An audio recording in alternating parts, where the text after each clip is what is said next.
sapere prima della partita contro la Juventus che saranno giocatori che rimangono riposati per questa partita, e voglio sapere anche le condizioni di Higuaín attualmente, come li vede, come valuti il suo livello adesso.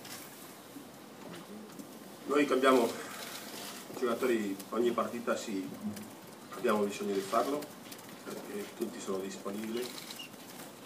Qualcuno che ha giocato questa partita sicuro che giocherà, qualcuno che non ha giocato può giocare lo stesso, e Higuaín ogni settimana, ogni giorno è un po' meglio.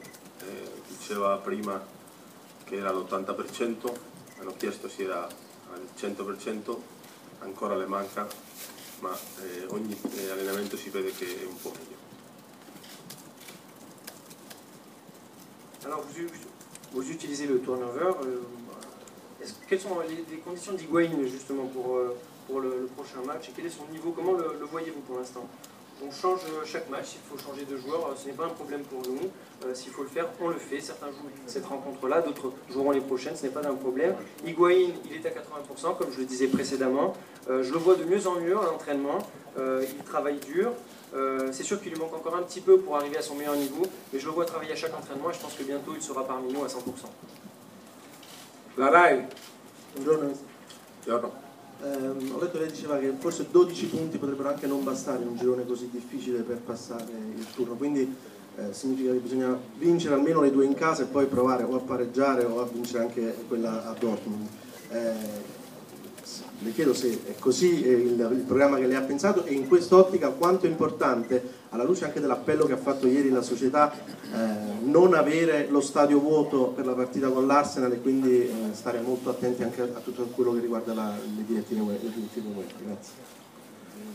Sì, abbiamo fatto tanti numeri e dopo fare numeri abbiamo deciso che dobbiamo concentrarci nella partita del Marsiglia, vincere questa, vediamo che fanno loro e dopo facciamo numeri un'altra volta, ma non è facile, con 12 si può essere fuori, che non è normale, e credo che è importantissimo, no? La società lo ha detto, io lo dico un'altra volta, per i nostri tifosi rispettare le regole, perché è fondamentale giocare l'ultima partita. Se vinciamo, se non vinciamo questa, loro pareggiano, vince uno, vince l'altro, è lo stesso.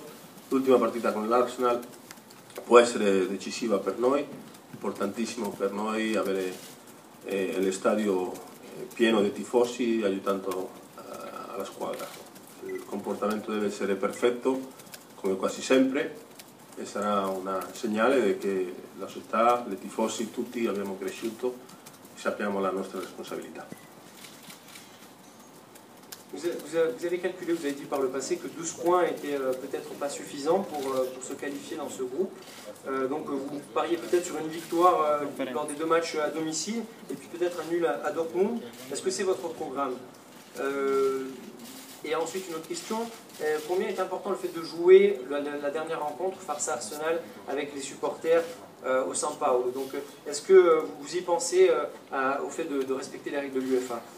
Alors ça sert à rien, on a fait des calculs, ça ne sert à rien de continuer à en faire, il faut absolument se concentrer sur la rencontre face à l'Olympique de Marseille. Après on verra le résultat de l'autre match et on pourra éventuellement commencer à faire des calculs. C'est vrai que peut-être que 12 points ne seront pas suffisants pour se qualifier pour les 8e, ça serait quelque chose d'un petit peu illogique. En ce qui concerne les supporters et le stade de San Paolo, je le dis encore, le club l'a déjà répété, il est très important que nos supporters respectent les règles de l'UEFA. Peu importe le résultat, demain ce qui est important c'est qu'il y a un comportement correct, car pour nous le match face à Arsenal lors de la dernière journée sera crucial, sera décisif. Par conséquent il est important que l'on ait l'appui de nos supporters et que ceux-ci se comportent bien demain lors du prochain match. Et je pense que si nos supporters se comportent bien, eh bien ça sera également un signe de maturité de la part de toute la ville de Naples. Canale 8. Mister, Dove il canale? eccoci qua. Mister, processo di crescita che è evidentissimo ed è velocissimo, secondo te è alimentato dal fatto di essere in un girone che è il girone più importante di questa Champions e di potersi confrontare alla pari, perché la classifica lo dice, con una squadra che fa la Champions da 16 come l'Arsenal, un'altra che l'anno scorso ha fatto la finale come il Borussia Dortmund, un'altra come il Marsiglia che comunque è in una fascia più alta rispetto al Napoli, che ricordiamo è comunque una squadra di quarta fascia che sta facendo questo. Questo accelera secondo te questo processo di crescita, confrontarsi con formazioni di questo livello, o avresti preferito un girone più facile? Chiaramente avrei preferito un girone più facile, ma non si può cambiare, è meglio così adesso per mostrare il nostro livello.